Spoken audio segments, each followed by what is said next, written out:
Morning. I would like to call the Executive Committee meeting for Tuesday, December 20th to order. If we can get a roll call, please. Mr. Hess? Present. Ms. Polk? Present. Ms. Weber? Present. Ms. Parker? Mr. Fairfield? Present. Mr. Seroy?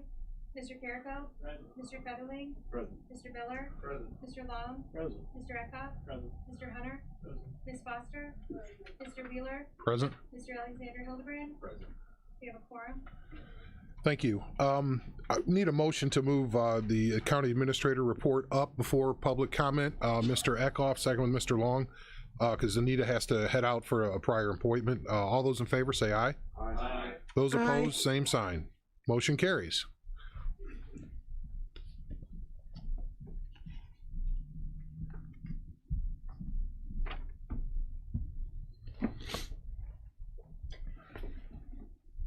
Thank you so much for accommodating me this morning.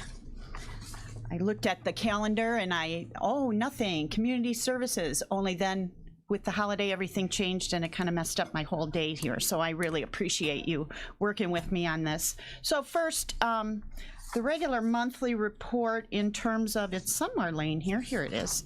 In terms of job openings, we currently have 11 postings, which is the least amount since July.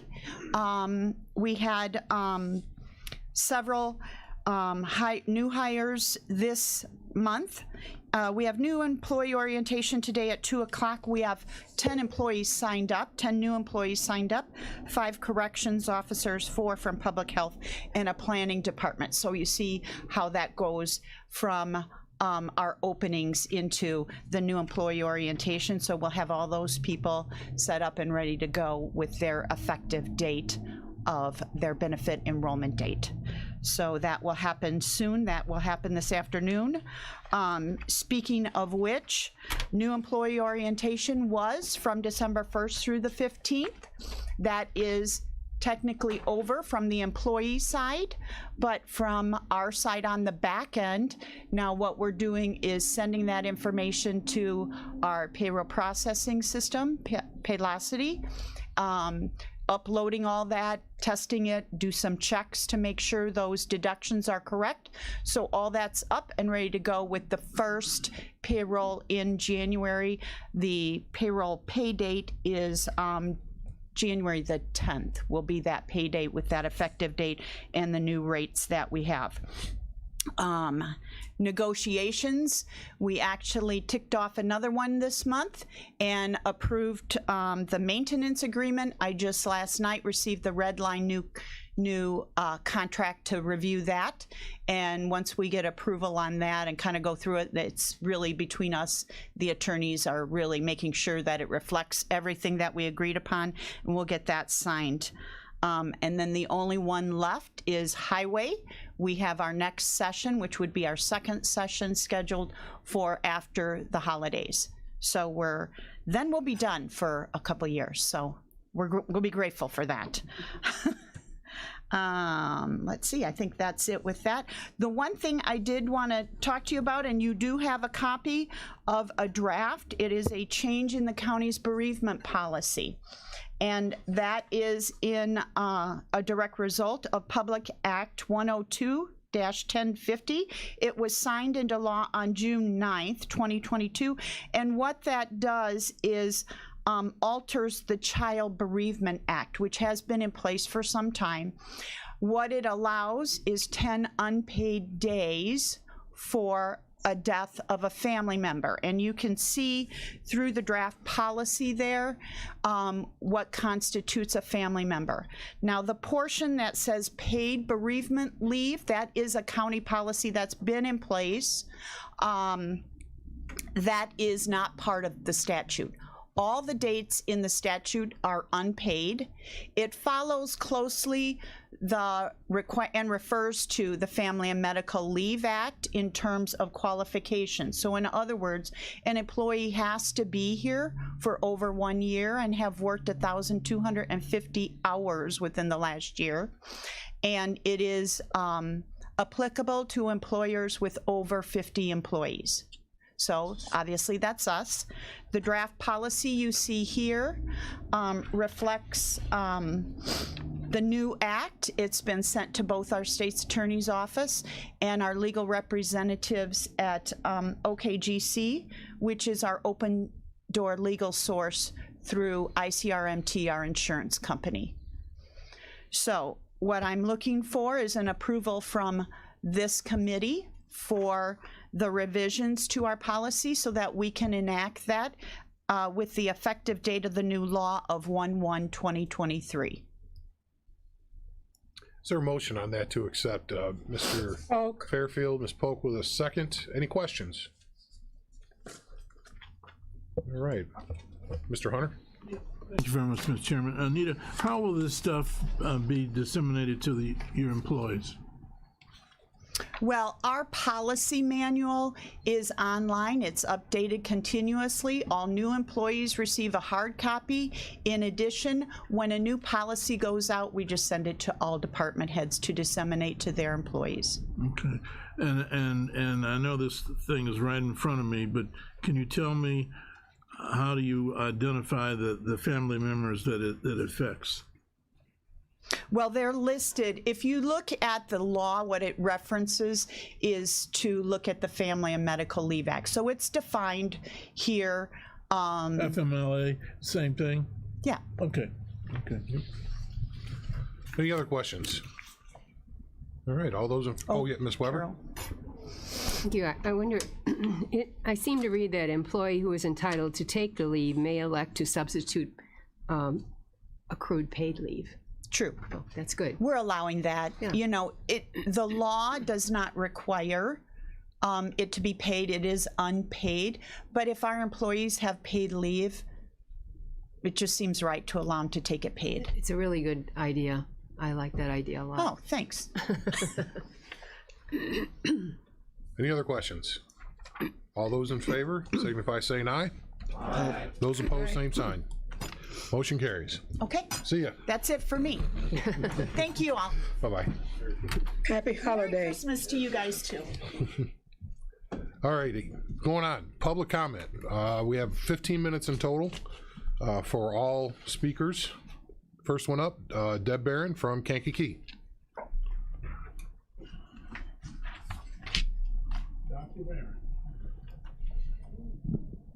Good morning, everyone. Hi. Good morning. Sorry, yeah. Thank you, Chairman Wheeler, for the opportunity to address the Executive Committee. I'm part of a coalition of community members concerned about the mental health and wellness of the residents of Kankakee County. I'm Deb Barron, the Director of Project Sun, an initiative of the Illinois Children's Healthcare Foundation and the Community Foundation of Kankakee River Valley. We are working together with families and professionals to build a strong and unified network to shape our children's mental health system of care. I'm also a longtime advocate for Kankakee County's children and adolescents. I'm here especially on behalf of the youth who told me it was easier to get illegal drugs in Kankakee County than to get mental health services. For many of these youth, their ticket to treatment has been through the juvenile justice system. I think that's a despicable truth. It's estimated that approximately 70% of youth involved in the juvenile justice system have a mental health condition. Additionally, based on national averages, about 40%, or around 10,000 Kankakee County residents under the age of 21 have or will experience a mental health concern worthy of some level of intervention before reaching the age of 21. Kankakee County 8th, 10th, and 12th graders reported on the 2022 Illinois Youth Survey that more than 40% of them have felt sad or hopeless every day for 2 weeks or more during the past 12 months. 20% of 10th graders and 13% of 12th graders reported having seriously considered suicide. The American Academy of Pediatrics has found that critical mental health disorders have surpassed physical disorders as the most common impairment or limitation, which they estimate impacts about 20% of the nation's youth, or 5,000 youth locally. Yet, Youth are not the only age group experiencing critically high rates of mental health concerns. Several people are here to speak specifically about the needs of other groups in our population. We have ample evidence documenting why we must address these needs. You know that more than 1,000 county residents participated in the needs assessment that the county just conducted this past year, as well as another assessment conducted by the Partnership for a Healthy Community, and Mr. Beavis will speak to that in a minute. Both assessments concluded that the need to address mental health is one of the most pressing local priorities. Additionally, there is a significant shortage of mental health service providers nationally, but this is especially true in Kankakee County. The ratio of population to mental health service providers is 660 to 1 based on 2020 data. This is a much higher rate than the state ratio of 410 to 1 and the national ratio of 380 to 1. This results in long wait times and gaps in services. We are approaching a crisis stage. We cannot wait any longer to address this problem. Long-term solutions require stable, reliable resources that augment those provided by public and private insurance, grants, and personal funds. Therefore, we are here to request that the Executive Committee recommend that the County Board pass a resolution giving the voters of Kankakee County the opportunity to approve a 1/4 cent sales tax to fund mental health services. We believe that there are few individuals in this county whose lives have not been touched by mental health concerns, either directly or through the lives of family members and friends. We are confident that our fellow citizens will conclude that a 1/4 cent sales tax is a small price to pay to address the shortage of mental health services that currently exist. In fact, we have received over 228 signatures within 48 hours on an electronic petition that we have been circulated since late Saturday night. Therefore, we ask that you recommend to the County Board that the following question and explanation be placed on the April 4th, 2023 consolidated election ballot that reads, to pay for mental health purposes, shall Kankakee County be authorized to impose an increase on its share of local sales taxes by 0.25%. This would mean that a consumer would pay an additional 25 cents in sales tax for every $100 of tangible personal property bought at retail.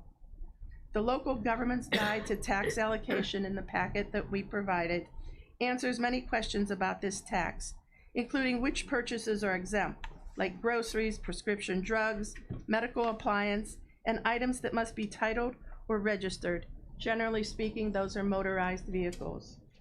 The Illinois Department of Revenue estimates that a 1/4 cent sales tax is likely to generate about $3 million annually. The funds collected would be returned to the county by the state and deposited into a special county occupation tax fund. Expenditure of the funds would be overseen by the county's 7-member Community Mental Health Board, often referred to as a 708 board. Apparently, Kankakee County established a 708 board several years ago, but never put a referendum on the ballot for a property tax to fund mental health services. We are grateful that the state legislature added this sales tax option in 2019 because we believe that a sales tax is the most equitable way to pay for mental health services. Other members of our coalition are here to speak about why a countywide sales tax is a preferable strategy for addressing this unmet need, as well as how funds might be used.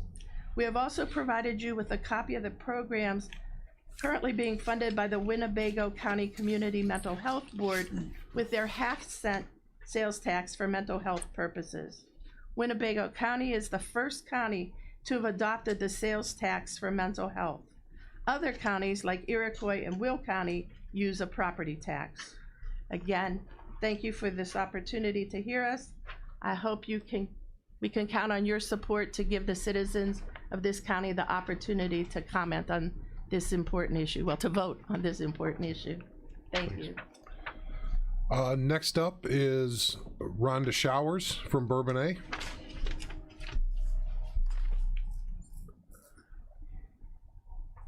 Good morning. Thank you for having us here today.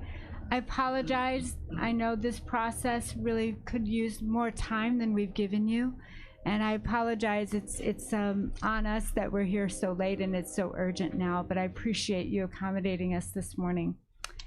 I want to speak to the beauty of a mental health board, and also just as a voter that is more hesitant to vote for taxes traditionally, why this will be a bipartisan community effort. We will see more support for this tax than we've seen in recent years, and this is why. First of all, it's a sales tax and not a property tax. Sales tax shares the burden and the cost of services among everyone, instead of property owners carrying the cost for people that access the services. It also gives us local control of the funds. Our Community Mental Health Board would establish priorities for our community, priorities that are received through our assessments locally. And we would establish, every 3 years, the Mental Health Board would establish those priorities. They'd be current, relevant priorities for our local community. Then we would establish an annual budget to answer those priorities. So it's current, there's not wasteful spending, which a lot of taxpayers are concerned about when you're looking at taxes. But instead, it's highly regulated, and it's constantly updated to make sure that the spending isn't wasted, but it's allocated completely in our community with regular oversight. It also means these funds are locally available long-term. Most mental health programs are currently funded exclusively by grants. Grants end, and they have to constantly be reapplied for in ways that it makes it very difficult to develop and attract a solid workforce. Psychiatrists and therapists and programs are expensive to run on a short-term budget. Those jobs need to be secure, and local funds from a sales tax that is being generated year after year means that we can attract more clinicians to our community and pay them a competitive wage. It also gives us the ability to be innovative for our local needs, to collaborate among partners in the community, to strategically address local needs. A community mental health board is going to vastly expand our ability to respond to emerging needs in our county. I also want to come before you today as a resident who has noticed mental health challenges in people that I love and helped them seek mental health services. And we found navigating that process here in Kankakee extremely challenging. In some instances, we've driven out of the county to DuPage County to access services that weren't available here. And it was really hard on our family, but we were able to do that. Not everyone's able to do that.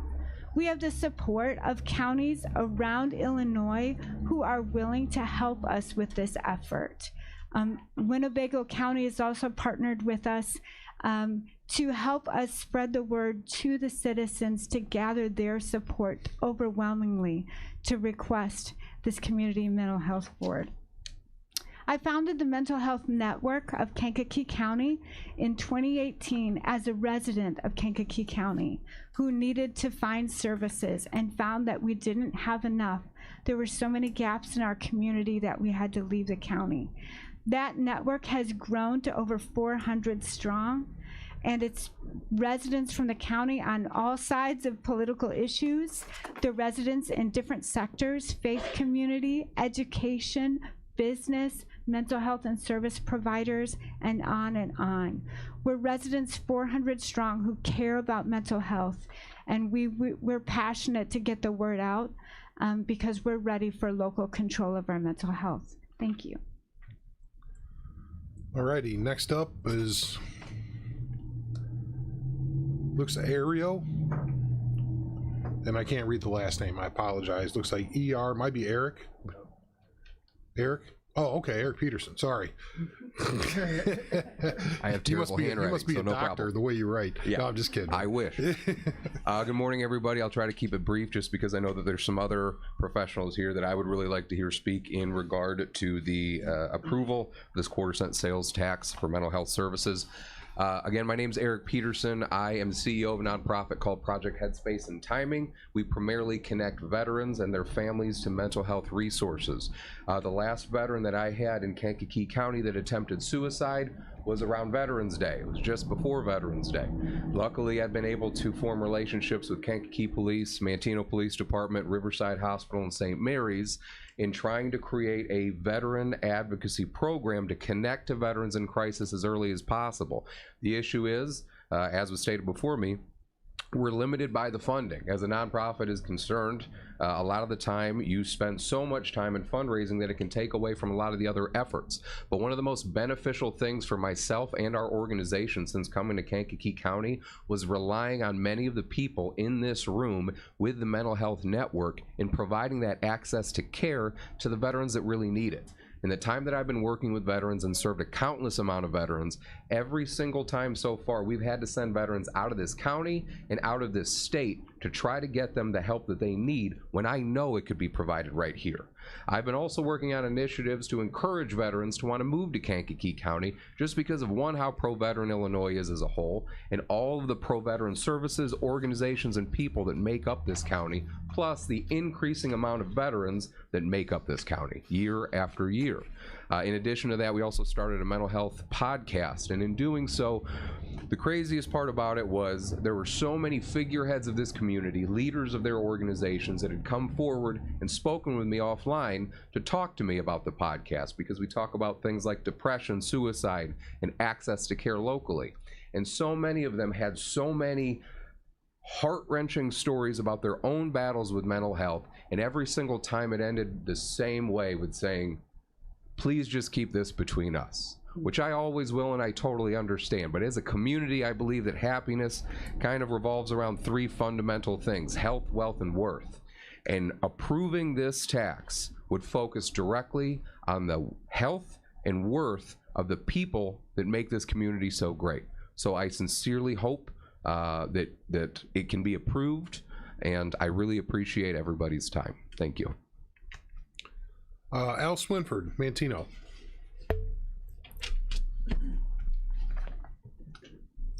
Good morning, Al Swinford. I'm the police chief for the village of Manteno currently.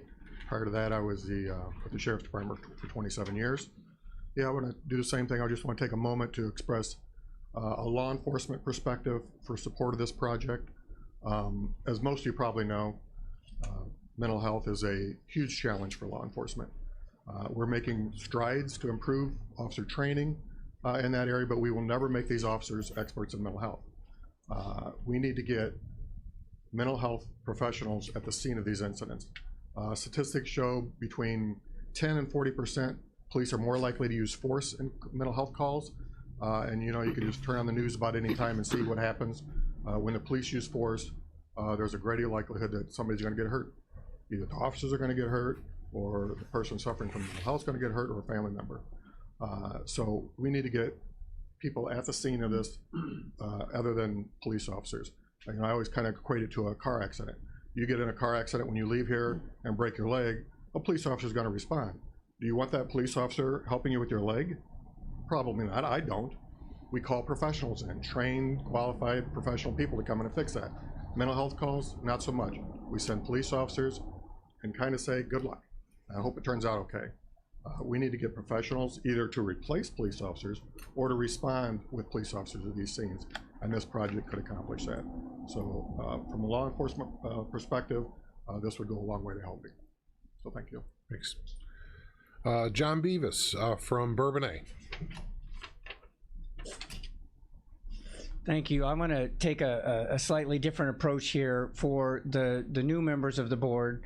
welcome. And then for the veteran members of the board, just as a reminder that locally within our community for many, many years, over 20 years at least, there is a Kankakee County Partnership for a Healthy Community. There is a steering committee that consists of a number of agencies, including the Judicial Circuit, Family Violence Council, Ascension St. Mary, Community Foundation, Fortitude, Workforce Board, Helen Wheeler, Hippocrates, the Regional Office of Education, KCC, the Health Department, the Kankakee County Hispanic Partnership, ONU, Pledge for Life, Project Sun, River Valley Metro, Riverside, Salvation Army, United Way, Hopkins Park, Mantino, and the YMCA. That's the steering committee of this group. Every 3 years, we get together, and over those 3 years, we have subcommittees that work on and develop what are the priority health needs of our community. And over the last 6 years, we've definitely had the same issues which tie into what the county recently did with its assessment on the backside of ours: health and wellness, education and employment, and behavioral health. There's over 51 agencies within the county that continue to work together on this. So the people are here that know that this is an issue and that the work needs to be done. But as was said earlier, time, resources, staff, grant funding, those are all the things that need to be addressed to help this problem. The subcommittee of the behavioral health, I am a part of that. The focus of that is substance use, mental health, violence, and safety and trauma. We need more ideas, funding, and resources to help reduce the stigma behind mental health care. We need opportunities for affordable, equitable, and accessible treatments within our community. That's what you're hearing. We need to increase the outreach and support for all individuals: youth, middle-aged, high school, parents, older adults, and obviously it was even brought up today earlier in the other meeting about veterans. COVID has impacted us recently, and we see the need and how mental health is being impacted by just that. So it encompasses a lot of things. So I am in support of this. Thank you. Finally, we have Rosalinda Chavez.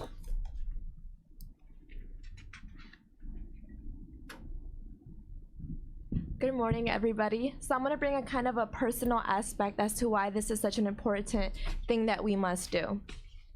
Like you said, my name is Rosalinda Chavez. I'm a resident of Kankakee County. I grew up in Bourbonnais. I'm a daughter whose mother has a bipolar disorder. I am also the sibling of a 25-year-old sister who was institutionalized. I am also the sister of a brother who was institutionalized just at 15 years old, all the way up in Rockford. I am coming here as a person who knows the effects of mental health. And I know firsthand the many gaps that are within our system here in Kankakee County. After my sister was institutionalized, she was not able to find a therapist because, just like many Kankakee residents, she was an immigrant. She does not have health insurance, and she cannot apply for one because she's only 25 years old. And she does not have the funds to pay out of pocket. Mental health is something that we just like to talk about, but it's not something that really affects us until we receive a phone call saying that our loved one tried to attempt suicide. It's not something that all of us can feel personal until we know the stories of others. We must not see this just as a tax, but we must see this as the roadmap to make the changes that are necessary in our community. We are the people that can make the changes. You guys are the people that can make the changes. And this is a change that we need for us to be able to receive better mental health services and to be able to put preventive care into our community and into our students. This is something that can service everybody that is struggling with mental health, across all ages, all genders, and even immigrants. This is something that we need in our community. Thank you. Thank you. All righty, moving on to approval of minutes, November 22nd, 2022. Is there a motion there? Polk. Dr. Polk, second. Mr. Miller, all those in favor say aye. Aye. Those opposed, same sign. Motion carries. Excuse me. First item, under legislative.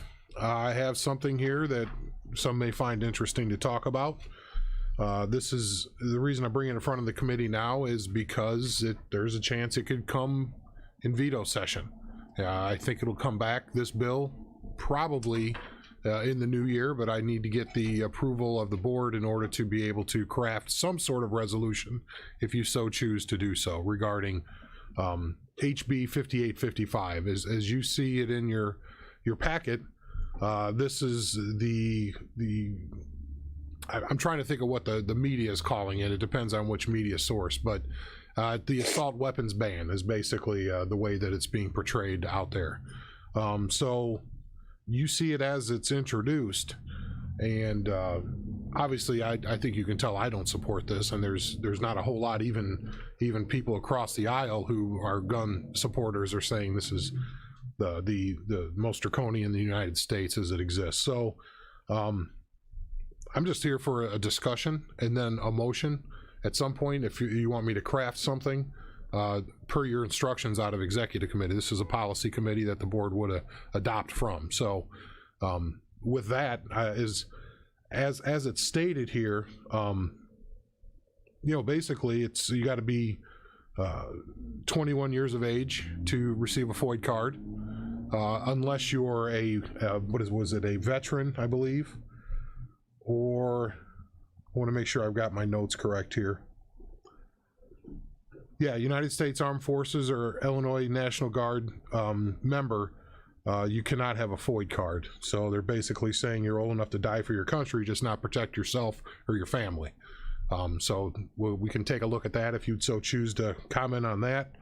Also, the nebulous assault weapons definition that is all over the place.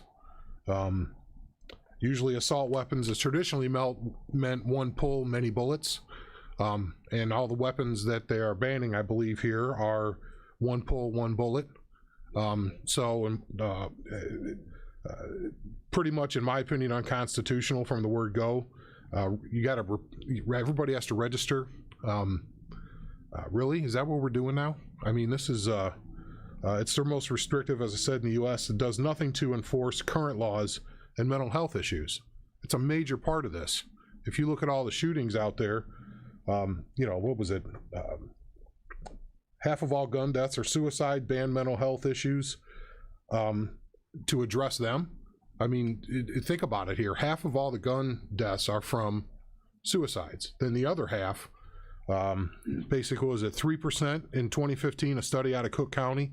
The vast majority of our gun crime is committed with illegal guns. 3% are done with legal guns, and that's through the study in Chicago. The reason that it's not across the United States is because everybody has different gun laws. So you can't have a standard number across the United States for gun laws. So while obviously something needs to be done, I think my own opinion is that we should enforce the law we have and the laws we have, and they're not. They're not being enforced, which is most of these weapons are killing people. That are killing people are unregistered weapons. So I just want to put it to the committee because I just can't sit back.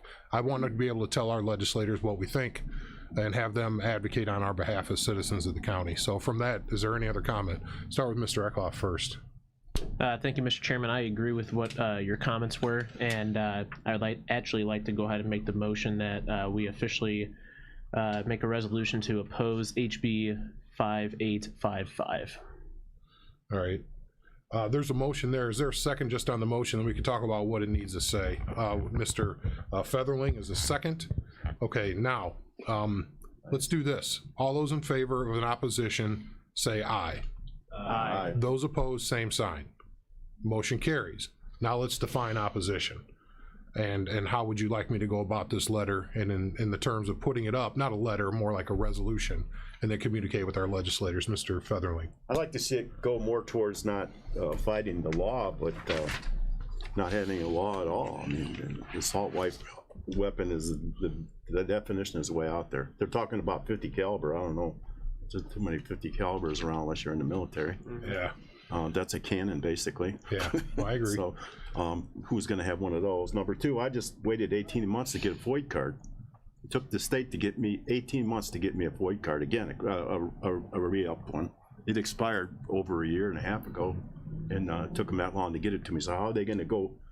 how are they gonna start restricting and looking at even more than, you know, than they already are already? They So can't handle that. yours is mentioned the unconstitutionality of it. Yeah. That's kind of where you're going. Yeah. It's Second Amendment. Second Amendment, Yeah. okay. Make sure I get that in there. Yeah. Any other aspects of this that you wanted to push back from as a committee? The things I talked about, you know, 21 years of age, 18, any of that? Registering? What about, it's a felony to have an extended mag? Yeah. Felony? Really? It would be different if that's the majority of the cases or crimes that are being committed by people with extended mags. There's no science or data behind any of that. Now, the mass shootings is one thing, and that needs to stop. But those people aren't, most of those aren't supposed to have guns in the first place. And they're not legal guns either. Not legal, is what I'm saying. The one in Highland Park had demonstrated mental health issues, and still his parents got him the FOID card. System failed. Parents failed. The gun didn't fail. The gun did what it was supposed to do, unfortunately, in a situation it wasn't supposed to be used in. So, Ms. Foster. Yeah, Chairman, have you had any conversation with our state's attorney to get some kind of guidelines on how we want to propose this? The only thing that I had a conversation with the state's attorney about was unintended consequences of opposing it. On unconstitutionality. It's not the state's attorney's office to tell the county board what to do and oppose, and frankly, he stays away from the political stuff. I'll have to draft this. His office won't even draft it. So this is more of a statement of what we want to do politically. He would just not like to have his hands tied to be able to say if someone has a weapon that is a felon, that is a dangerous weapon with intent to use it, he doesn't want to have that ability limited by any type of legislation to exercise the judgment of his office. And I think most states' attorneys would say the same thing. That was his only comment. Now, I will say that this is something else. The Illinois State Police would be the ones who would be directed to enforce this law. You know, Iroquois County did a resolution to forbid the expenditure of any county funds through the enforcement of this law. I don't see how we do that knowing the separation of the offices. That in and of itself would be illegal. But what I can say is I don't think the sheriff's going to go knock on any doors looking to take anybody's weapons away in Kankakee County. That's for sure. So, or any of his employees. 31 round magazine. Yeah, I don't see that happening because you have a mag. Yeah. So I hope that answers your question, Ms. Foster. We didn't have the political conversation. We had the one about what is the unintended consequences if this happens or doesn't happen on your office. Any other questions, thoughts, additions? I can put it together and we could strike it if there's something in there you don't want at the full board. Does that make sense? Sure. Yeah, that makes sense. Let's see here. 21, no extended mags. Yeah, I think that was pretty much it. But there's a lot more in the details that have yet to be released. So with that, we have a motion and a second. All those in favor of opposition, say aye. Aye. Those opposed, same sign. Motion carries. I'll draft something and then we can amend that at the full board. Thank you for that. The next item is, because they're in sessions starting in February, I have to start this process on bills that we may want to see happen in the next session.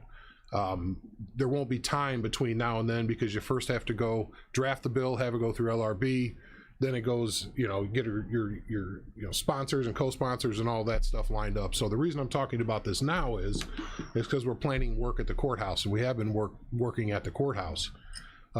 This Public Act 102-1021 was originally crafted by Will County, which allowed them to impose a judicial facilities fee as determined by the chief judge, the amount of the money, for the customers of the courthouse, if you will, to be able to pay for only infrastructure at the courts. And that's it. It can't be used by the county board, it can't be used by the state's attorney, it can't be used by anybody else, but it has to be with the chief judge and the county board determining that this work X needs to happen at the courthouse, and it has to be infrastructure. And it's broadly defined, but it is in the courts. So as those things that we're doing, and we're looking at expending COVID funds, you know, the infrastructure money to do that, and then also seeing cost increases, my thought is and also the dwindling revenues because of a lot of the new laws are not allowing us to collect in the courts. Well, that's money we would have used to keep up the structure of the courthouse. So we're not talking about building again a $190 million courthouse like they were years ago. We're talking about making it so we're able to use the facilities we have for the next 50 years. So that's kind of what we're trying to do, is to set the public up in a time where we have that buying advantage, but cost overruns have made this kind of necessary. So you see it right here, but basically Will County did it, then Kane County got on, and then Kendall County last legislative session got onto this, and it was approved and signed by the governor. I was going to ask to do that this year. We can determine what the fees are in concert with the chief judge, who really determines what those fees are. We just don't want to see a $75 ticket go cost somebody $250. That's the last thing we want to see happen. But we also know that the taxpayers, we can't keep going back to that well over and over and over again. It's just like we're hitting them over the head. So what are we going to do?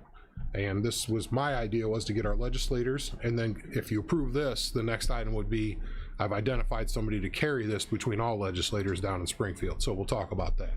Any questions about this legislation, though, in the intent?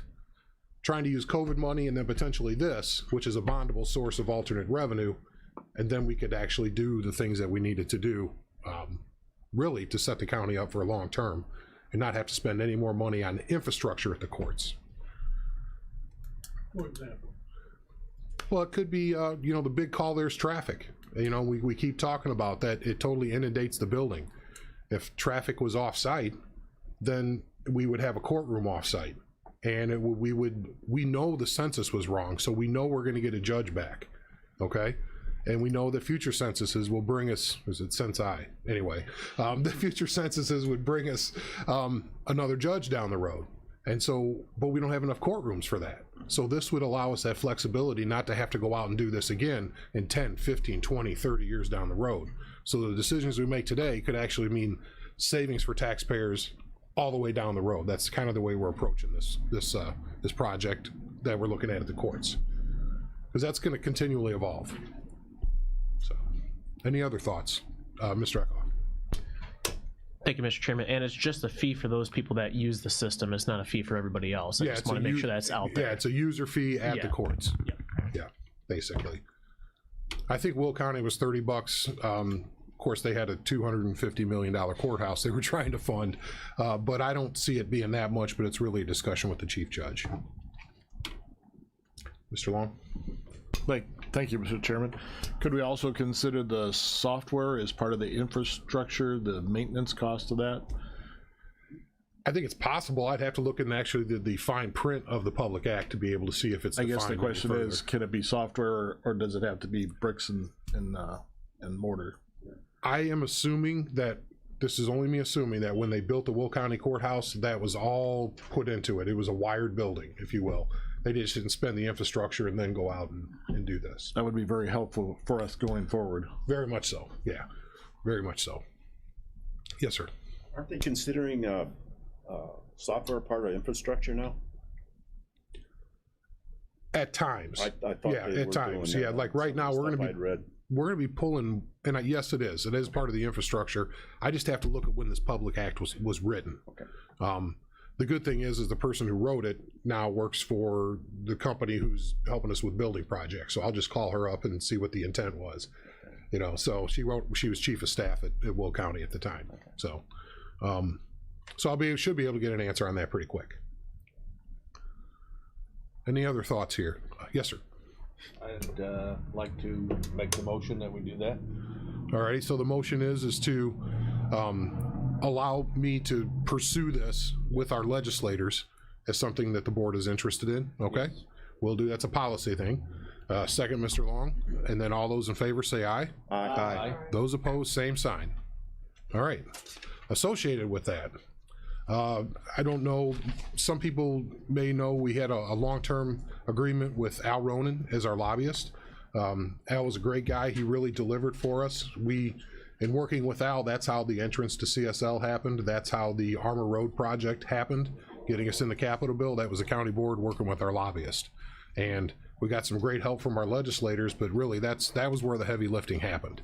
And, you know, Al had a stroke, and we glad he's recovering. He's a great guy, but he's no longer obviously our lobbyist. So that contract ended.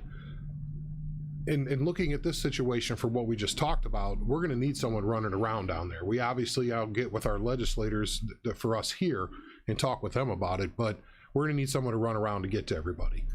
This gentleman that I'm proposing, SAQ Consulting, Steve Quigley, from Will County, understands that contingency, was part of the initial passing of that law and or this public act that we're looking to get on.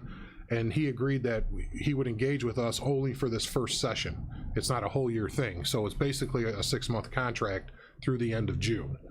And it's for $1,000 less than we were paying before. So you see the agreement there, but we need somebody to be able to be that interface to work with our legislators in a lobbying aspect. And, you know, Steve's the, you know, the lobbyist for District 111 and, you know, other people in the area. So it's not unheard of, if you will. He's got some street cred, as they say. So I just wanted to be able to talk about that. If you approve it here, it would go to the full board. But again, this conversation is starting now because the bill has to be drafted. I have to meet with our legislator who's going to do it in the House and the Senate and all of that kind of stuff. So any other thought? And then will it work? I mean, because the courts are basically saying if you commit a crime, you don't have to pay the fine anymore. So are they, last year could be vastly different from this year. I mean, things have changed, as they say, you know, so unfortunately, maybe not for the better in some cases. So we'll see how that flies. Yes, sir, Mr. Hunter. Thank you, Mr. Chairman. Have you bounced this off of Jackie and Pat, as well as the other legislators that represent Kankakee County? Also, who are some of his other clients? You mentioned School District 111. Who else? Yeah, I've got that here in just a second, but Yeah, I have mentioned it to Senator Joyce and to Senator Haas, but they're in session. You know, and I mentioned that we want to be added to this in the past. We tried to get on at the end of the last legislative session, but Kendall was already in the works, and they felt that it was going to maybe upset that apple cart. They were almost over the finish line. It was too late in the process. I'm getting in early in the process this time. Now, as far as Mr. Quigley goes, hold on just a second here. City of Lockport, the City of Memphis, Dwayne Dean, Irwin Farms, Kankakee School District 111, and then he's affiliated with obviously a lot of other ones. You got a motion yet?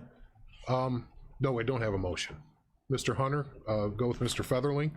Is there any other comments? You know, he has been doing this. He also was the gentleman who ran the Joliet Arsenal Development Authority that rebuilt that whole area into what Congressman Weller and him and others crafted into that inland empire. So he has a little bit of experience running these bigger type projects and being connected to the folks that bring the money to the table. So, all right, any other thoughts? We should roll call vote that because we are kind of approving that.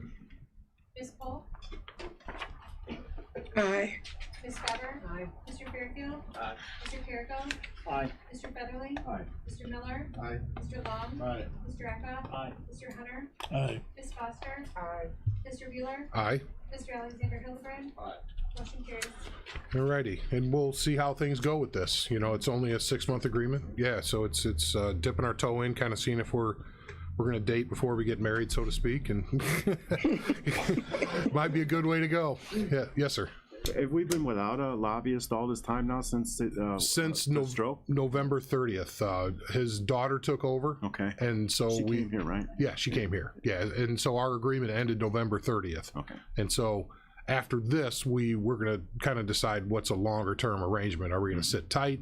I don't think that's a good idea. I think it's good that we do have some support for our legislators down there to get around, but we'll see and we'll analyze at that point. Okay. Thank you, sir. Yep. Alrighty, moving on. Sorry, I gotta get back to my agenda page. Mr. Duval, Information Services. Got anything for us today?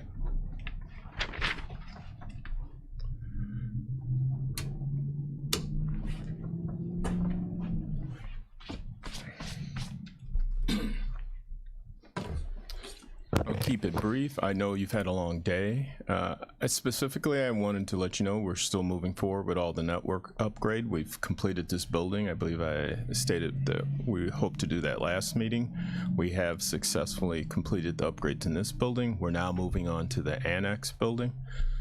I hope to have, well, we've been in there for all of December, and we hope to have that finished before the end of December. The network upgrades, all of this is in preparation for the Tyler software upgrade for the court system. And there's some additional upgrades we're doing that for, but mainly that's to make sure we have a new infrastructure for the multi-million-dollar Tyler system that's coming on. We want to be there before it happens.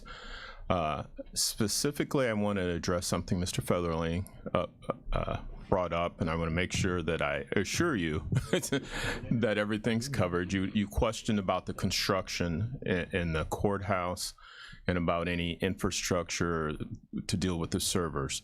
The servers are actually not in the courthouse. They're in the annex building. The annex building is the hub of everything. It's the building for the courts that has a generator in it. We need to make sure that anything that has the centralized, there's 15, 20 servers in a building that has a generator. It's there. That was moved out of the courthouse, I don't know, 10, 12 years ago for that.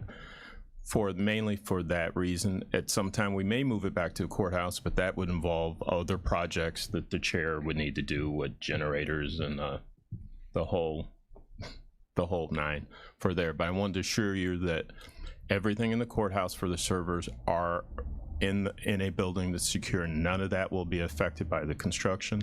I've been part of that process when they designed it. We told them what not to touch and what you could touch. They're actually going to pull some new lines. I was part of that process. Dealt with the chairman. I dealt with Wes. I wanted to make sure that you understood that it wasn't just left out. It was talked about before it got there. Specifically, after the annex, we're going to move on to the courthouse. But as far as a network, we have to move in line. It starts with the admin. Our building is connected to the annex. Then from the annex, we move up to the courthouse. Again, the annex is the hub that connects everything, including that's how the sheriff comes in from their location into the courthouse. So our key will be this month in the annex, but we know it pretty well. That building is far less problems than the courthouse was. While it's old, it's nowhere near like the courthouse. Everything goes pretty smoothly in there. The departments there are easy to work with. To that end, I don't know how far you want me to go with the probation department. Do you want me to address any of that now? Maybe talk about the Tyler and the department that's going first, and then maybe the role that Jason may be having a little bit. Okay. Specifically, you all know that I believe you voted on for the Tyler upgrades for the courthouse. That's all of the departments. You're spending several $1 million to have a completely updated, integrated system. The probation department, who is housed in annex, is a major department. They're going to go first. There's several reasons for that, but mainly theirs probably will go the smoothest. Actually, their infrastructure will be in the cloud. I don't want to get into the details. You probably don't care about that, but they're going to basically go first. I don't anticipate there being much problem with that because we've dealt with them a lot. They've never really had a problem with their old system. They've always had somebody assigned to their old system who's done quite well with that. That would be Randy Turner. We're assigning Jason to help with that. He's going to be the project manager representing the county board. So Jason and Randy together, I don't anticipate there being any major problems getting the data out of their old system into the new system. Randy and Jason will work together to make sure everybody in that department understands the new software and it runs smoothly. That department is really easy to work with. It's never ever been an issue since I've been here. In fact, Randy's been here before I came here, so I don't anticipate any problems. But they'll be the first one to go. Do you want me to go into any more detail at? No, I think that maybe we'll talk specifically about like what each department is doing and up to within that committee structure. Like when we do, you know, Tom Latham can talk about it within Criminal Justice Committee about what they're doing, but the only difference that you should know probably is that the one part of our system that is not locally hosted is the probation system that is cloud-based. That's why they're going first. There's no point in paying the fees associated with it for a year while we're waiting for the rest of the courts to go. We're going to start kind of cut our teeth a little bit on what's the process from Tyler, how do they integrate, what do they do, and then at the same time we're just starting to kick off the court side of things. So they're going to run in parallel for a minute, but I'd say 6 months we're probably done with the probation system, and then they could work from the field, and we'll go into those details completely. So I'm glad you did mention the 6 months. While it won't be the 18 months that the whole system will be, it's still some time. Yeah. So it's not like overnight that it'll happen. But again, I anticipate that going relatively smooth. There's always some issues, but that's not going to be something that you will need to be involved with. That'll be, as each thing comes up, I can almost guarantee you that'll be knocked out pretty smoothly. I believe on... I don't anticipate much problems with the whole process. Tyler's have hired people over the years that actually worked from our previous vendors, and they've converted these systems. So that's a big help. We didn't have that when we did it 12, 15 years ago, so I don't anticipate this being a problem. Plus, Tyler's a multi-billion-dollar corporation. They know what they're doing. This should go relatively smooth. You have the things that normally go wrong, but I don't anticipate this being an issue. It just will take time. Yeah. So I guess that might be good to mention now. Kevin will be here at Executive Committee to kind of answer any questions in the general sense of what's going on, but Jason and Kevin will be at Criminal Justice because that's where we're going to talk about this integration when there's something to talk about. So if you watch that committee meeting, and you should become up to date on what's going on with the system. If there's still something that's fuzzy, you can always ask Kevin here and we can clarify it. But I just would not really expect to be grilling you about the Tyler system every single executive meeting, because that's happening in criminal justice. Does that make sense? Try not to have the same thing talked about twice. And again, that'd be nice. we're mostly the hardware, but in this case, we're going to step in because we do know quite a bit about software, but that's just to help the departments get from point A to point B, and to make sure that if they have any questions, they don't have to completely rely on an outside source. They have somebody that knows their existing infrastructure. But this should go smooth. It'll just be something that's been done over time. Again, it's not our first rodeo. We've done this with every piece of software that's encountered in the county. We've gone from old systems to new systems.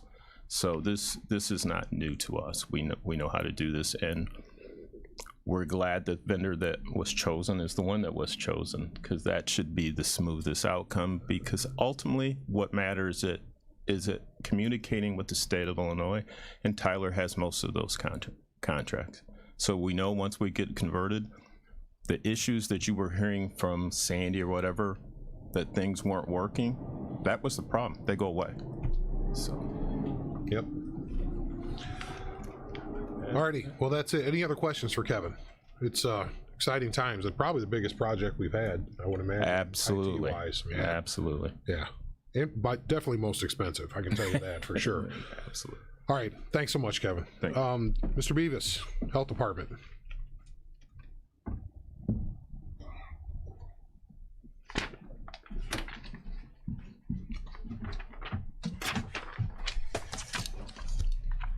Good morning. You've got my report. The first thing that I wanted to do, though, is correct. I neglected to say, however, with the timing of all the speakers, I brought along a number of these brochures. These are the Community Health Plan Improvement. This is a Community Health Improvement Plan that partnership has put together as we completed the last cycle, and I have a number of those in the back. We've purchased many of those. We have them housed at the health department right now. We've just received those. We're going to be getting them out to the various communities, libraries, organizations. It is available also on email, so it doesn't have to just be a paper copy.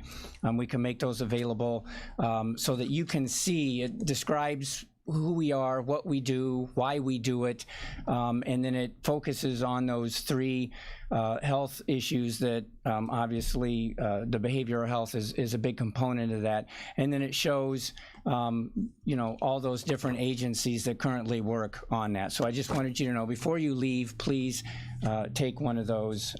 They're available.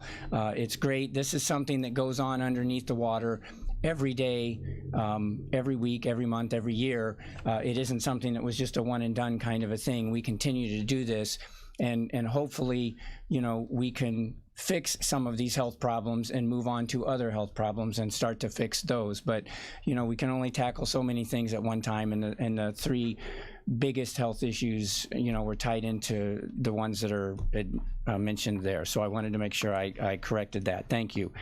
Otherwise, you've got my report. I'll entertain any questions here in a moment for that. The biggest thing, though, is that there were a couple of changes that have occurred since I had typed up the original report and sent it to Kelly over here for your packet. And then that is that our community went from low transmissibility for the COVID to high. We jumped right over the medium and we went to high. We're seeing numbers that we've not seen since last July and then going into last spring. Deaths that's the positive news. We've only had one death now reported in the last 30 days. I think we've only had about 3 in the last almost 2.5 to 3 months. So while the virus is still there and while sickness is still out there and increasing again because of the colder weather, the crowds are together, the schools are all in session. Now we're going to have people coming home from vacations or school breaks or traveling from their schools to other states.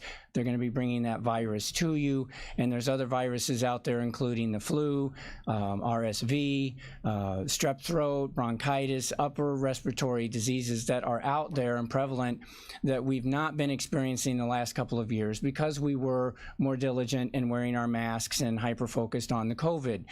So now as we peel back the onion layers, so to speak, we are going to start to see and are seeing and experiencing more illnesses. And they're going to be harder on all of us because we've had 2 years of not being sick with them and our bodies have not adapted to those. So with that, we're just continuing to, put the messaging out there about get vaccinated, wear a mask to help protect yourselves, wash your hands, stay home if you're sick, those types of things, and we'll continue to do that to help protect the public's health and get that information out there. So with that, the only other thing that I would like to say, I also included, hopefully, the health department is sponsoring a blanket drive. We are working with Kankakee County Community Services, Inc.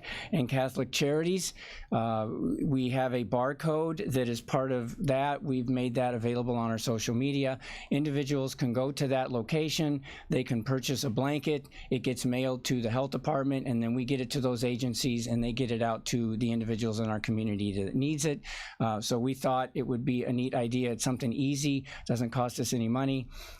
To help give the gift of warmth this holiday season to individuals outside who are going to be going through, struggles and are cold, whether they don't have heat or obviously we've got, weather coming this weekend.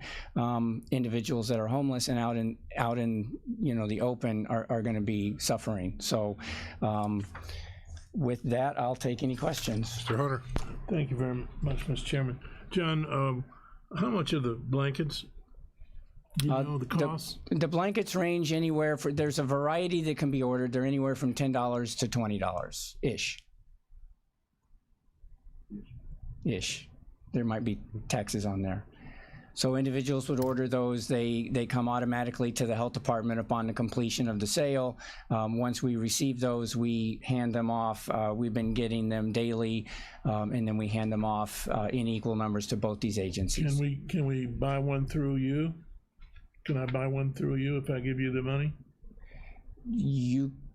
I think we can make that work out. I actually did sort of something similar to that. I'm not as tech savvy on this Amazon thing as I am, so I told an individual who was, here's my money, and they purchased my blankets for me. So if you let me know that, we can make that happen, yes. Thank you.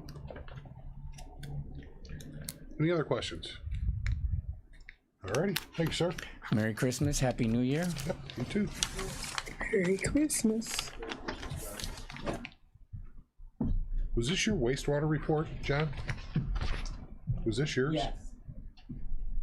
Sorry, this has me curious. I'm sorry to do that. Oh, no, that's fine.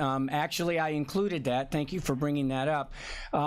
Okay, so with COVID, obviously early on, the testing that was being done all over was required. Anybody who had symptoms had to be tested. If you were positive or negative, those results went into IDPH's website, and that helped determine, you know, the community's level of transmission and put us in all the, you know, different categories that the government had for us, the governor had for us early on in relation to COVID in our community.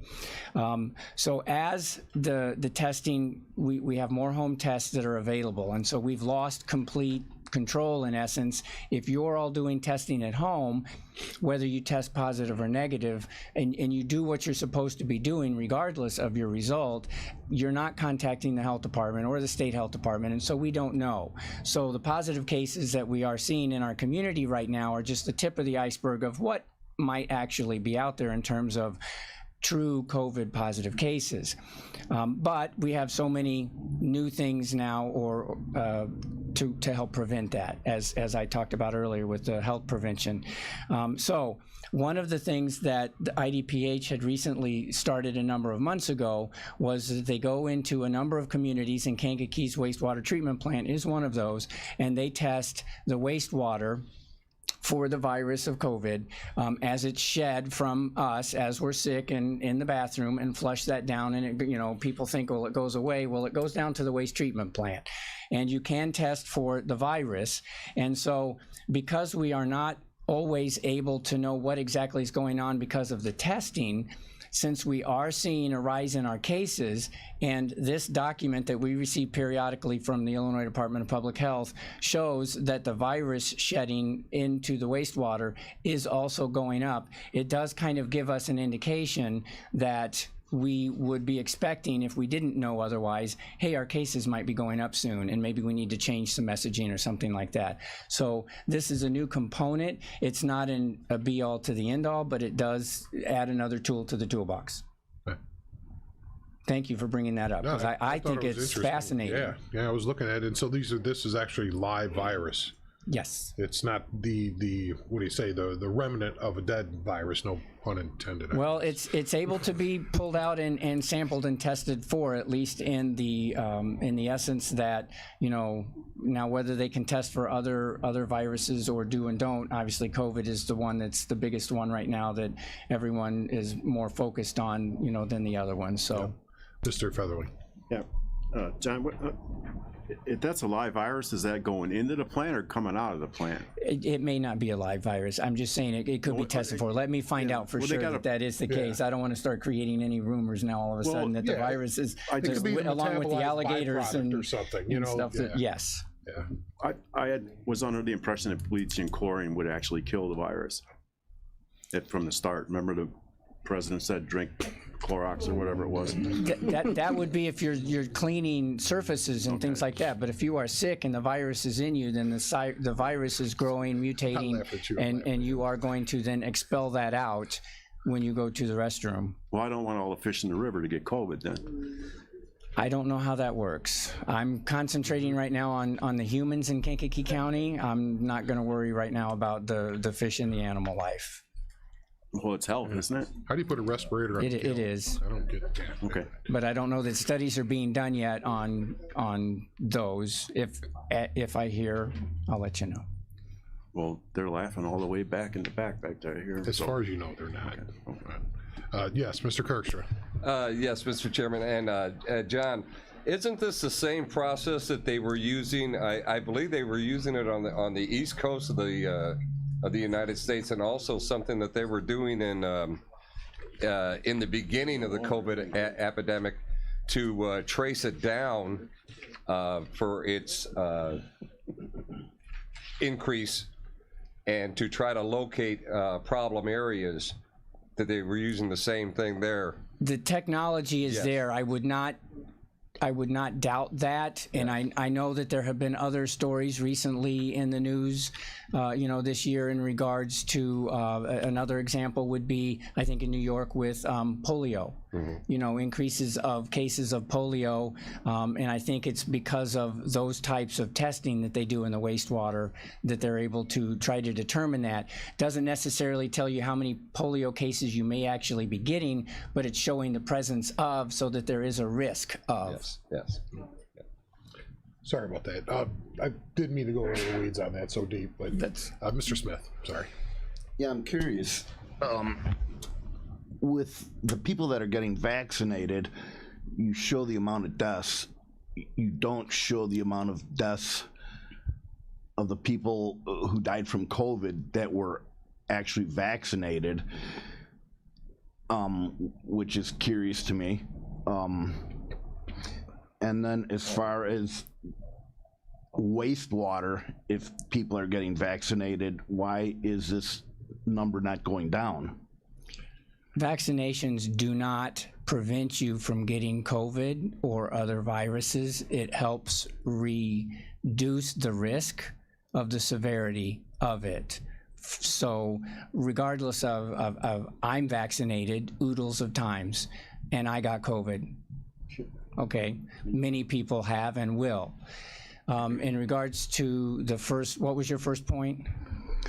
Well, the amount of deaths from the deaths people. We pull off the Illinois Department of Public Health. They are the ones who determine, the coroners are the ones who will put a cause of death, and then the state reports those numbers once that's been verified, and then I'm only reporting the number then that goes on the state site. So the health department in no way has any form or fashion in regards to, categorizing a death by whether they were vaccinated, not vaccinated, fully vaccinated, almost vaccinated, or anything like that. It's just, if it's been attributed as a death to COVID, that's the number. We're up to 382 now.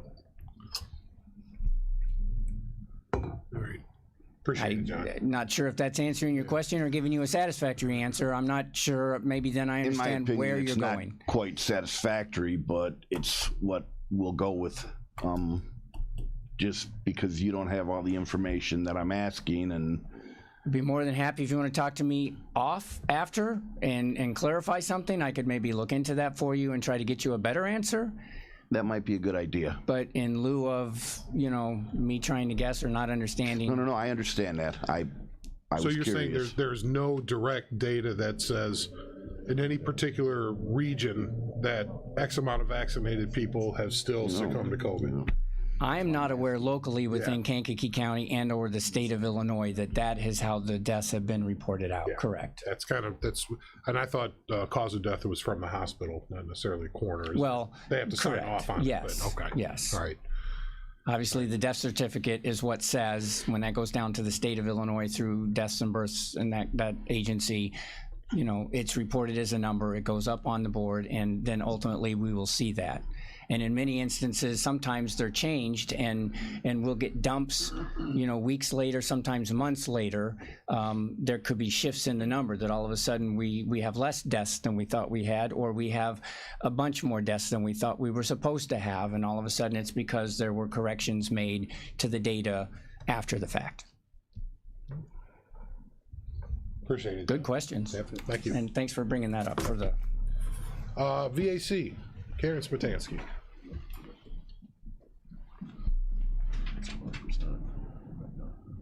I know. That's why I asked. That's why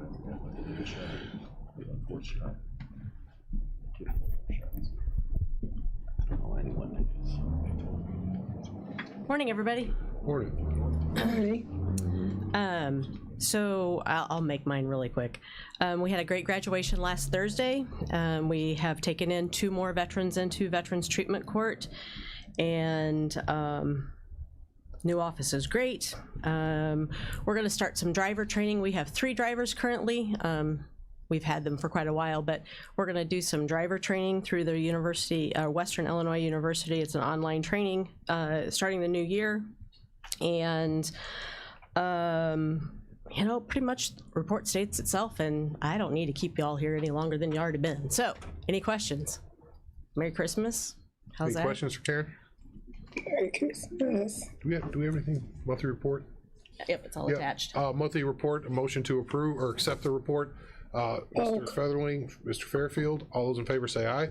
Aye. Those opposed, same sign. There you go. Motion carries. It's official. Moving up next, we already heard from Anita. We have no appointments, openings. We have one opening on the following: Momentum Yellowhead Drainage 1, Mantino Drainage number 3, McGilvery Special Drainage District, and one opening on ETSB. And we have 3 openings on the ICANN Joint Education Committee for board members. So, under new business, we have the citizen requested referendum supporting mental health and substance abuse treatment. That's how we have it on the agenda. So I asked, the folks that were the 3 amigos, if you will, that came in to see me about this on Friday about to bring it to the committee. That's, I want to say last minute, may not do it justice, but I just learned of this on Friday for the most part. And so the board knows the county board has the ability to put these referendum on by a vote, put them on the ballot for people to consider, various types of referendum. The citizens can initiate them by getting a certain number of the voters in the last general election, and I believe it was for governor. I believe Dan will be able to clarify all that. But I do know that number is about 3,300 signatures. And I also know that between Friday and today, there was no way that they were going to go out and get 3,300 signatures. It's not physically possible to do so. So I said I can put it on the agenda if you want to come convince the board of why the public wants to consider this, because this is not our initiative. We're not asking the public for a tax.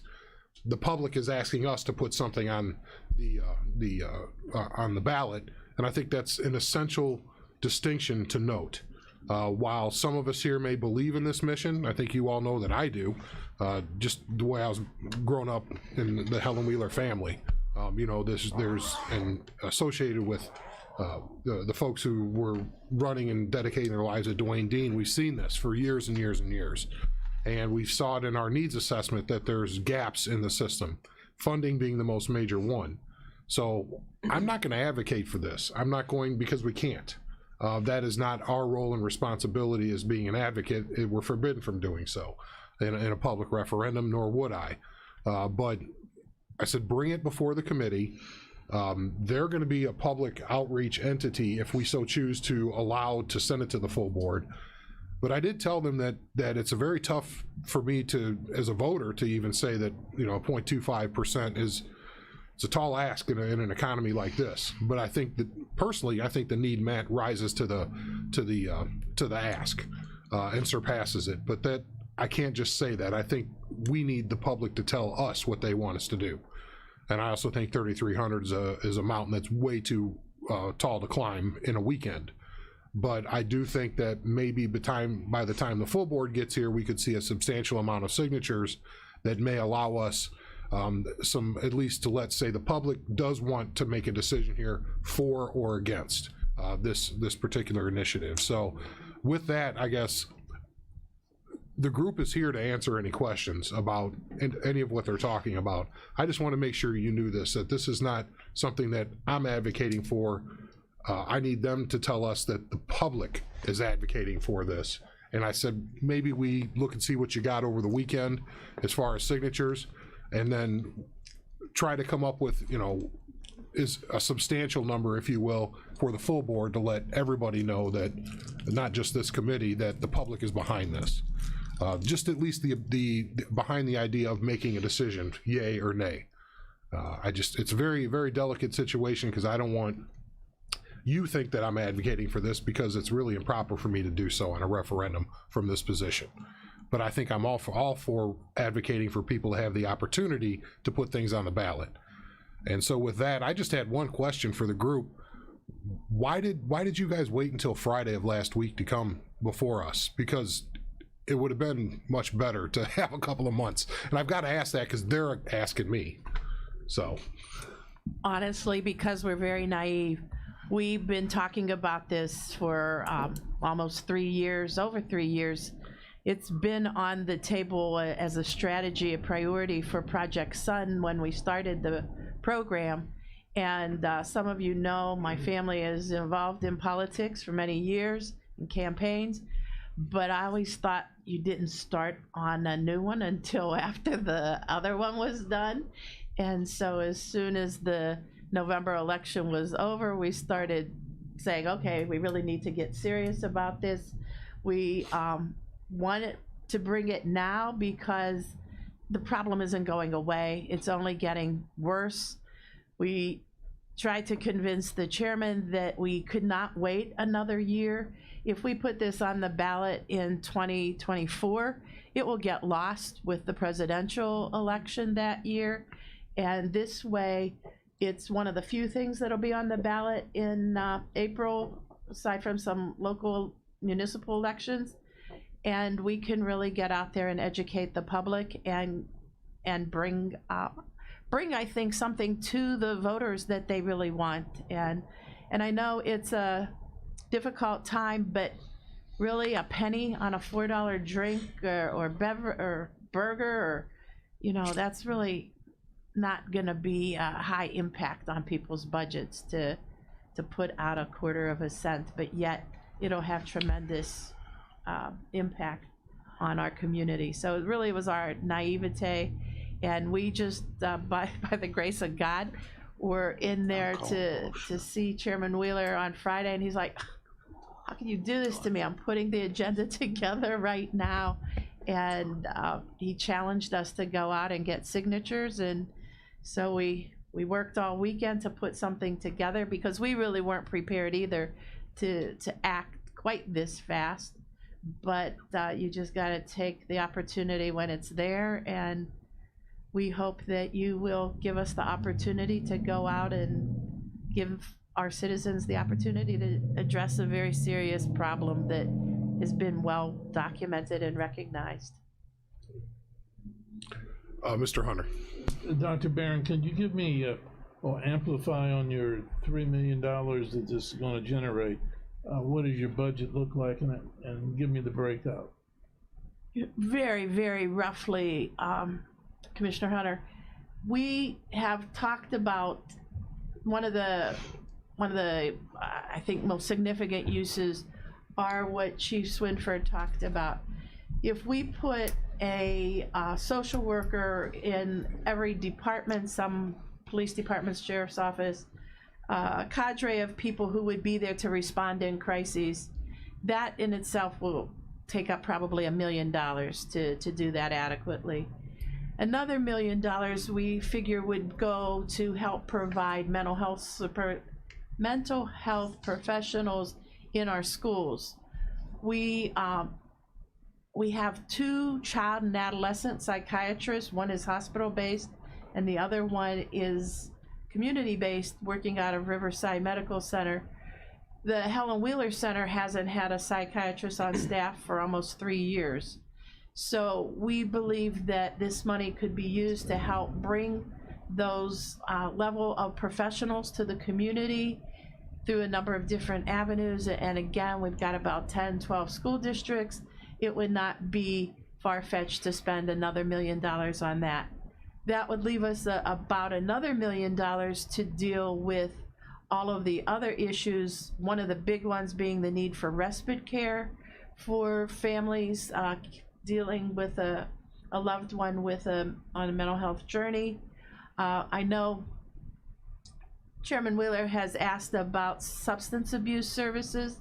If you see on the sheet that is in your packet from the State Department of Revenue, on the last page, the very bottom, it says a county may not submit more than one proposition authorized under this tax act for both, for example, public safety and mental health at one time.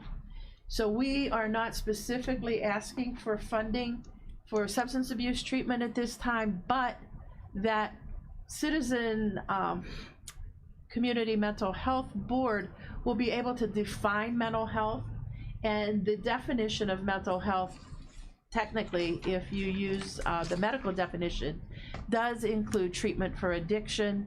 And I did check with our colleagues in Rockford, and they do use their funds also for substance abuse treatment. But if we said that it was specifically for substance abuse treatment, that would require a second referenda. So I think that we will be able to address both needs. So much of addiction and drug abuse is tied to co-occurring disorders, and as I said, like our young people, you know, they know they're self-medicating when they're using illegal substances frequently to deal with anxiety and depression.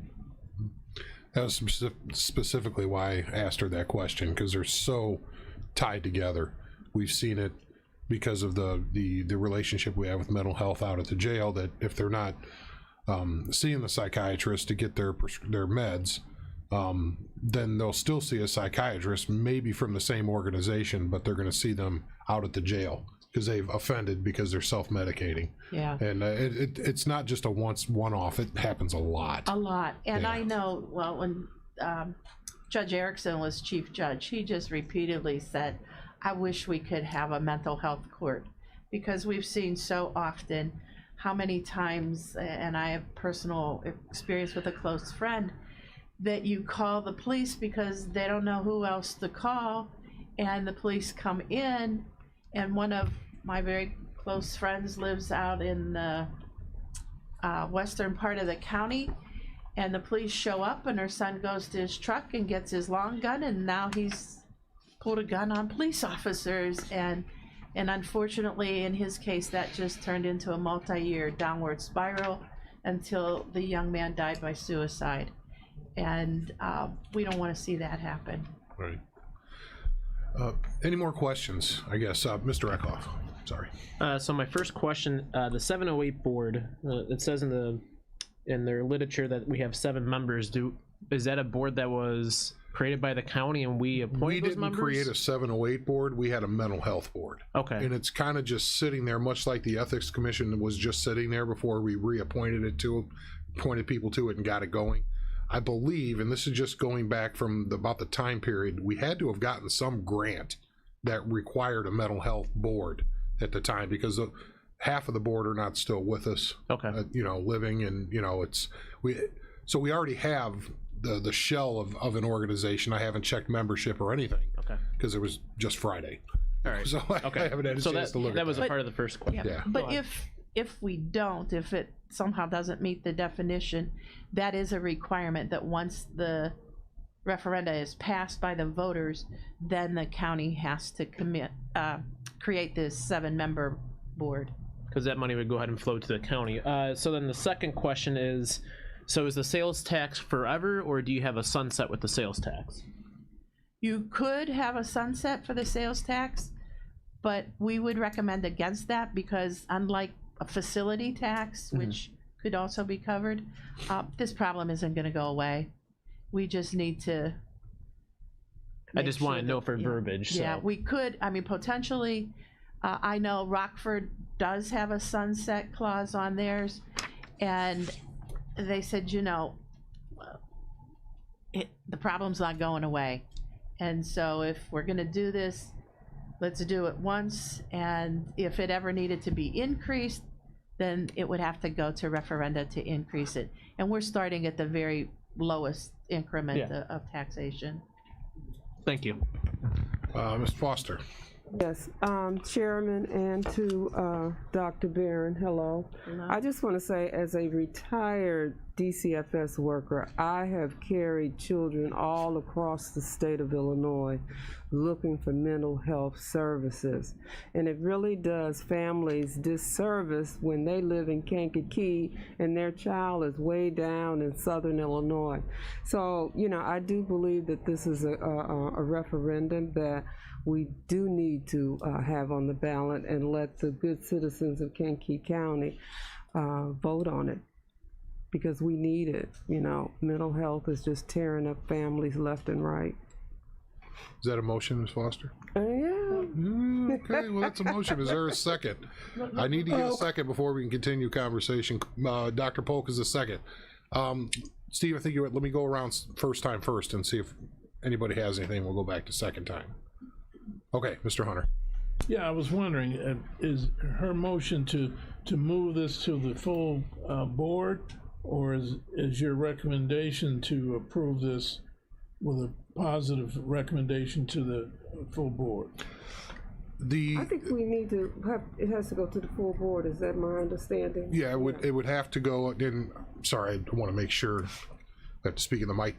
This goes to the full board for their consideration, knowing that the other thing is I was going to recommend being consistent with a significant number of signatures at the full board. We give them extra time to get more signatures since, they just started on that part of it. So this effort is going to continue on for us to know when we get to the full board how many people out there are supporting this through their efforts the next couple of weeks. And it has to pass by a referenda. The county board can't legislate the tax. Right, oh yeah. The county board can get rid of the tax. They can eliminate it at some point. You can eliminate it at some point, but it's odd. I would think that the voters would have to do that, but yeah, no, that's strange. Yeah, it's the only one I know of that's like that. So it would be basically just as I was saying before. We're saying, hey, look, you guys want to put it on the ballot. We're listening, but we need to have a substantial number of signatures in order to know that the public is behind this, because you won't get to 3,300 in the amount of time. I don't see how that's possible, especially with snowstorms and everything else coming up. So. It's really, they're asking for grace, if you will, to say, yes, we should have started this early. That's the way it was expressed to me, but can we have a little bit more time to demonstrate to the board that the public is behind this? So that's all. I think that's where they're at, Mr. Featherling. If we vote yes now, does that mean we're kind of strange if we vote no on the county board?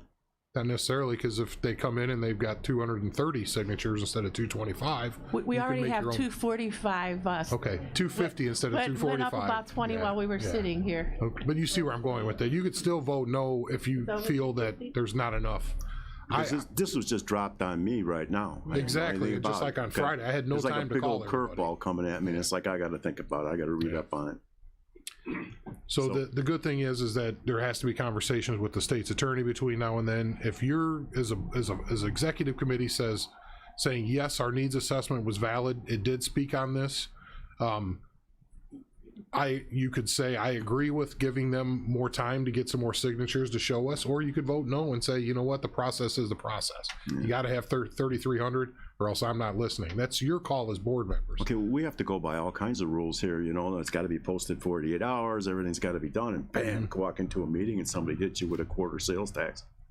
That's a lot. Yeah, that's how I felt Friday. Yeah.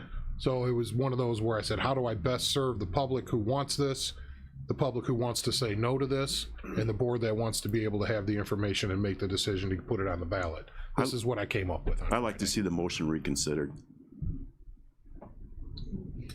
I gotta go with that then. I'm sorry, the motion to reconsider is without debate. Is there a second to motion? Actually, that's improper. It has to be passed already. Yeah. You can't have a motion to reconsider when it hasn't been considered yet. Okay. So, question, first time? Yes. First time, Mr. Long. Go ahead. Okay. Thank you, Mr. Chairman. Just a question about the timing. So do we have to have this in place by the next county board meeting? That was our time factor runs out. 180 days? Dan has to have it from you by January 17th to put it on the ballot. So that's the urgency of it all. Right. Just, I guess I have to reiterate what Chief Swinsford had to say. A lot of our business over my lifetime at the Sheriff's Department had to do with what are you going to do with someone who is in a mental health crisis. It's a problem. We know it's a problem. We know our jail is full of those people that need help. So the one I keep coming back to is the one at 2 in the morning when somebody's having a mental health crisis. It's not quite severe enough to go into immediate treatment, as they say on the second floor. Where do they go for the rest of the night? Usually there's some other thing going on, whether it's substance abuse, and I'm preaching to the choir in the back, but we're just releasing them, and then our police are picking them up again and again and again overnight, you know, because that episode just didn't stop, you know. So where do we go? That's part of this discussion. Mr. Eckhoff, yes, and then Mr. Featherling.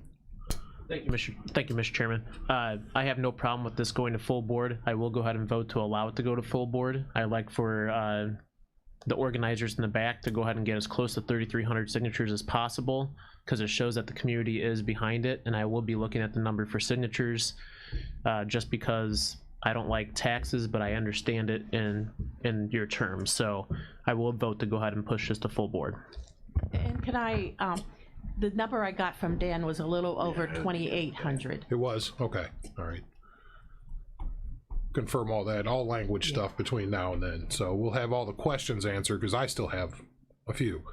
But understand this about the board, and this because Iroquois has one, it's completely separate. There's like, almost like health department in 911 CANCOM. They have their own boards. They make their own. This board will not make decisions on how that money is spent.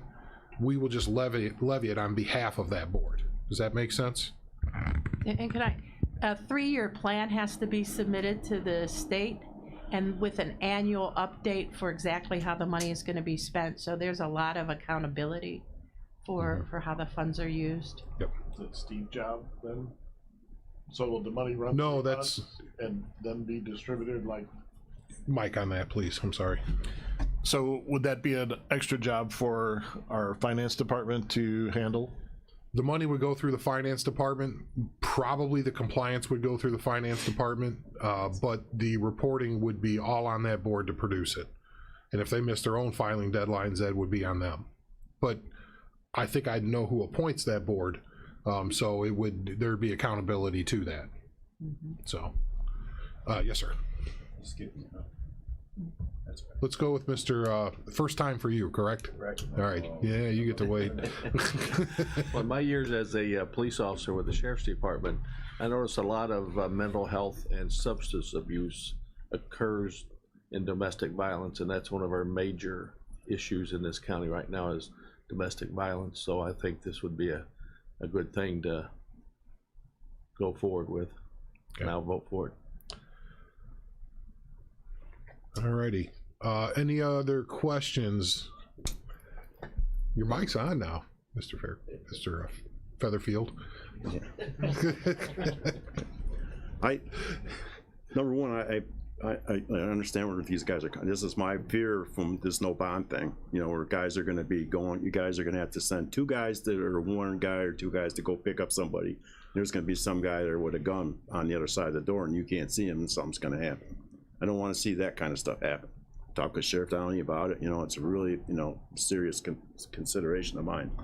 I kind of do believe that it kind of should be kind of done through the Sheriff's Department. That's what a lot of other places are doing, is putting the money in, or putting the resource officers right into your sheriff and your local police departments, instead of another government body, another group of salaries, another board meetings, another 30 days, another this, that, instead of coming before us and going to criminal justice or wherever it goes with the police stuff, to discuss it. It would have been nice, and Mike Downey would have probably came if he knew this was going to be talked about, and he probably would have told us something about it. So, well, I think Dr. Barron, excuse me, mentioned something about that as far as the assisting those. Yeah, if you look in the materials, there's an example.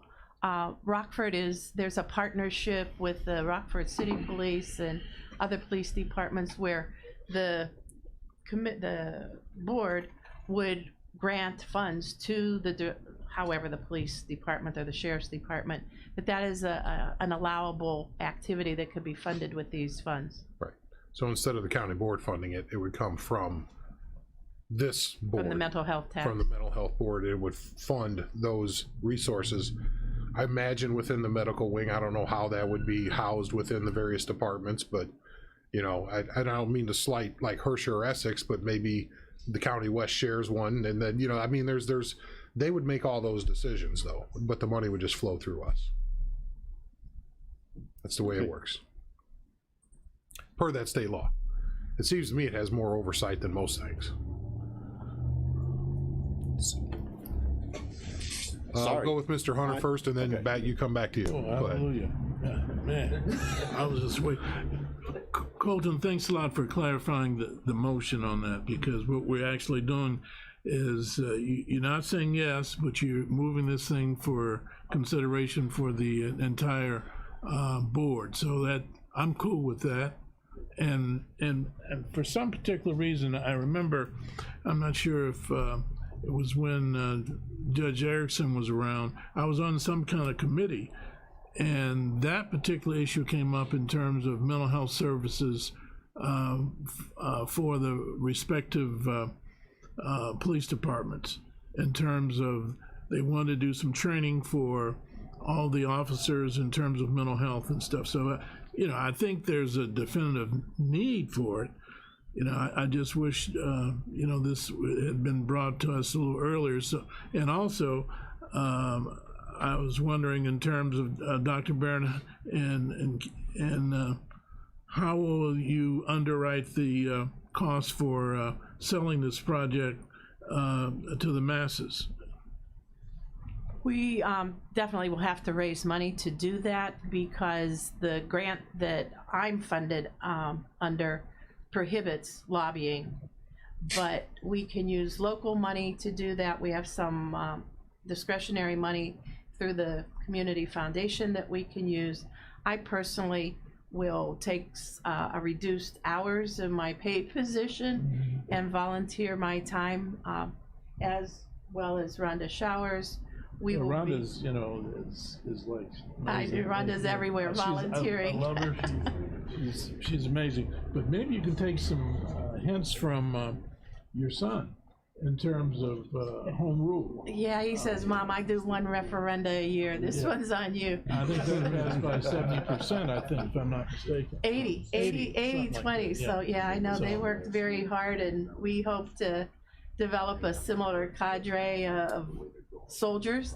That was very much of, as Rhonda pointed out, this will be a bipartisan, nonpartisan issue. Young, old, every ethnic group, racial group within the community worked very hard for the home rule referenda, and that is obviously very important, but this even touches our lives more directly to have these resources. Any other questions, thoughts, comments? Mr. Eckhoff. Last one, this was a part of my first one, but I forgot to ask it. So the question that would go ahead and be on the ballot, that can't go ahead and change between now and full board, right? Oh, I have to talk with the state's attorney, as Dr. And that Barron is mentioned what's us. specified in the legislation, in the statute. Correct, Okay. but I have to, and please don't take offense when I say this, we have a lawyer. Yeah. Dr. Bear's not our lawyer. We have to consult with our side, because that's what we're accountable to. That's what the state Okay, law that says. was So my I don't mean that in a negative way. No, We have to State's Attorney verify all Rowe would that. have been here today, but he's got a few other things on He's got a his little plate priority today, yeah. And he said, please, I support this effort. He said he actually talked to some folks about doing something like this a couple years ago. And so he otherwise would have been here to answer questions. Yes, sir. Dr. Larry Kirkstra, my understanding from what I've heard so far, from what I've seen in here so far, and I've also had a little bit of experience with what they're doing up in Winnebago, and what I'm looking at, and what I think you're looking at here and asking for, is a process to bring more stability to the services that we do offer now and that we can offer in the future, and less instability as the time goes on. And a quarter of a cent in a tax increase may be a lot to some people, but if we look at the overall aspect of how it is going to affect our community, and that simply because some people worried about paying a nominal fee to help with these services is the reason why we're at this point in our society as a whole now. We have these services and they're available and they're out there, but there's nothing that's free. So And some of them I just really aren't commend you doable. on this and this effort and all of your joiners. Thank you. Any other thoughts, comments? Okay, well then, if we're ready, we have the motion in a second to send this to full board under those stipulations. All right. Yes. The motion is to send this to the full board with the understanding that we are wanting to see a substantial amount of signatures between now and that meeting, as close to, if it's 2,800 as we can get to, whatever that number is, because we realize it's late in the game. So we just want the public to tell us, we want to vote on this.